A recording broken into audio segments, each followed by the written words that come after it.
acepta la tramitación del proyecto de ley que ha surgido del pacto que fuera anunciado el pasado fin de semana entre el presidente Biden y el líder republicano Kevin McCarthy, presidente de la Cámara de Representantes. Sobre esto vamos a hablar con el economista Alberto Bernal. Un placer saludarlo y recibirlo esta tarde en la pantalla de DirecTV. Economista.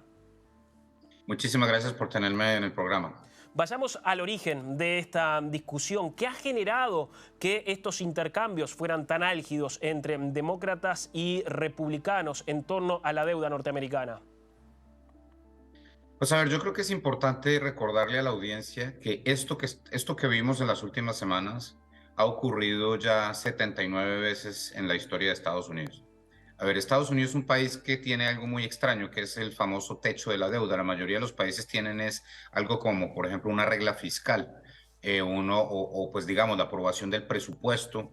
En Estados Unidos el caso es diferente y lo que hay es una regla, en mi opinión, anacrónica, en que no se puede superar un nivel de deuda específico.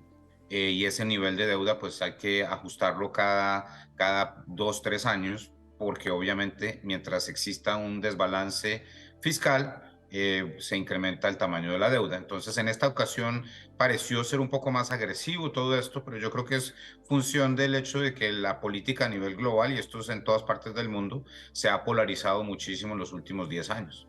¿Esta es una discusión mucho más política que económica?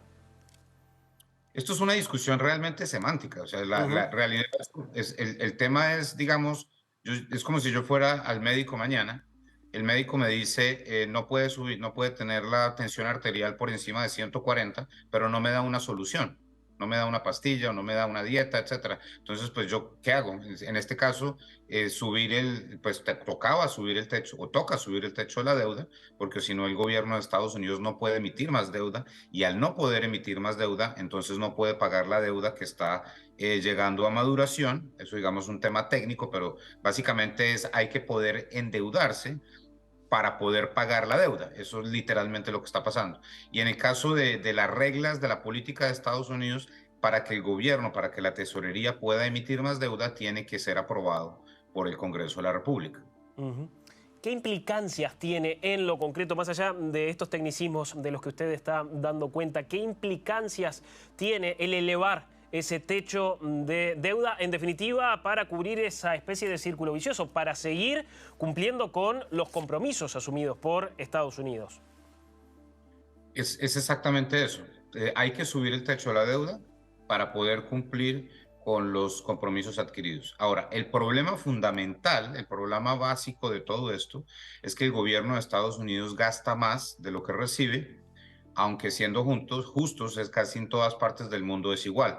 Por eso es que hay gobiernos que tienen déficit fiscal, o casi todos tienen déficit fiscal. En Estados Unidos es lo mismo. El gobierno gasta más de lo que recibe. Ahora, todos nosotros que tenemos familias y vivimos en la economía real, sabemos que eso no se puede hacer. O sea, Alberto Bernal no puede gastar más de lo que recibe, porque si Alberto Bernal gasta más de lo que recibe, en algún momento la gente y los bancos le dejan de prestar. Entonces es como extraño que esto sea una regla de oro para las familias y no lo sea para los gobiernos. ¿Alguien imagina, especula con un panorama de default en Estados Unidos? Hay gente que especula con eso. Ahora yo personalmente creo que eso tiene que ser es una probabilidad extremadamente baja.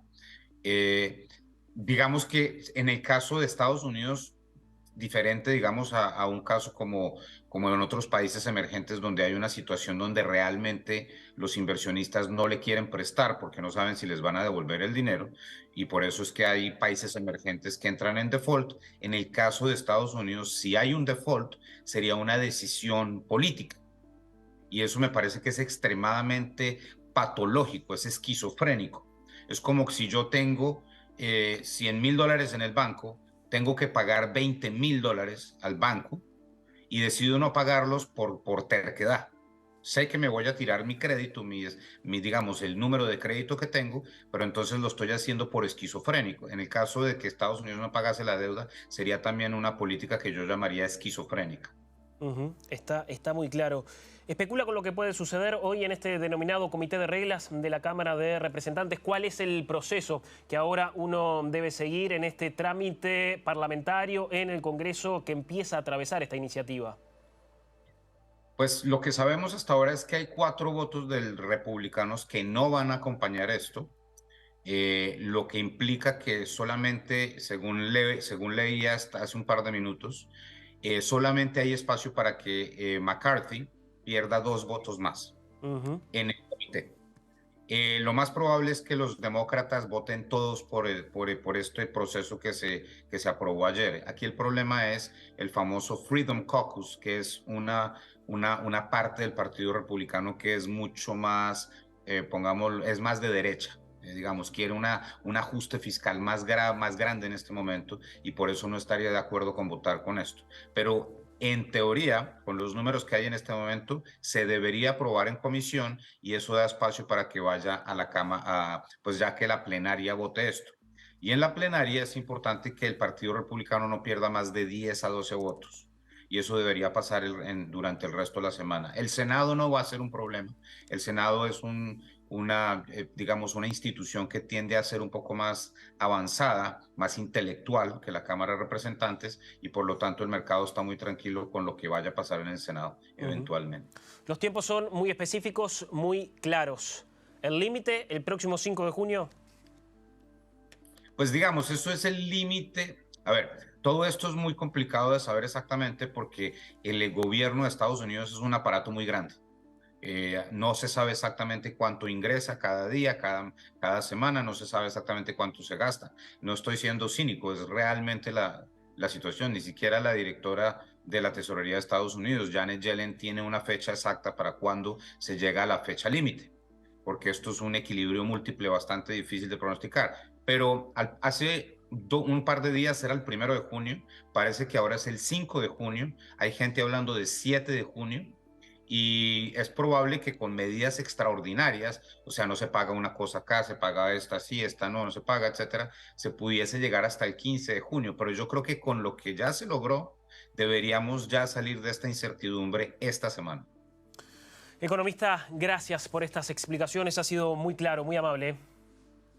Muchísimas gracias por la invitación. Hasta luego. Que pase bien. Era Alberto Bernal desde Estados Unidos, dando cuenta con detalles de lo que puede suceder a nivel económico en ese país en las próximas horas, a partir de lo que han sido estos diálogos, estos intercambios entre demócratas y republicanos. Podemos volver a esta hora a Nueva York, vamos a quedarnos en Estados Unidos, pero en la sede de la Organización de las Naciones Unidas, donde se está llevando adelante un importante Consejo de Seguridad a esta hora.